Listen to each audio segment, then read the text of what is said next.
jërë ngeen jëf mbokki internet yi kii di Cheikh Thioro Mbacké nekk ab député foofu sa assemblée nationale bokk si parti bi di Pastef féete foofu sa Touba moom nag muy génne di xamle ab message rek di ko yëgal ñooñi waa Touba di leen xamle ne am na ay nit yu dugg si kër di wax na rek dañuy wët ay parrainage di sa xamle ne ñooñi di mbubboo kii di troupe Ousmane Sonko di xamle ne kii di Sonko rek moom la ñuy wëtal li nga xamante ne si ne moo di ay parrainage moom nag mu génn rek di sa artu di wax na rek loolu lépp rek dara daatu say am ndax nag ñoom ñii nekk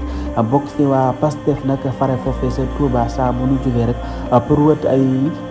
parrainage danañ ko yëgal ñëpp rek moom kookee di Cheikh Thioro Mbacké nekk foofee sa Touba moo xam ne loolu ndax jàpp na ne rek jamono ji rek ñiy wëti parrainage jamono ji dafa bëri ba tax na rek saa su ne rek ni mbubboo kii di troupe Ousmane Sonko di dugg si kër yi di jéem a wër rek li nga xamante ne si ne moo di seen i parrainage ñii rek di ñoom waa Pastef ñoom commencé guñ benn yoon rek loolee nga xam ne moo di seen i parrainage saa bu ko commencé rek danañ sa génn ab communiqué wax ko mu leer nañ rek ne ñoom ñoo commencé rek wët li nga xamante ne si ne moo di ay parrainage kooku di Cheikh Thioro Mbacké dëkk foofee sa Touba moom nag moo xamle lu mel noonu jamono ji nag ñoom seen i yitte lépp rek ñu ngi ko teg rek foofee seen i gët si seenu candidat mu doon président Ousmane Sonko naka la ñuy def ba mbokk si élection yi 2024 ñu fal ko mu jiite rek réew mi di réewum Sénégal 2024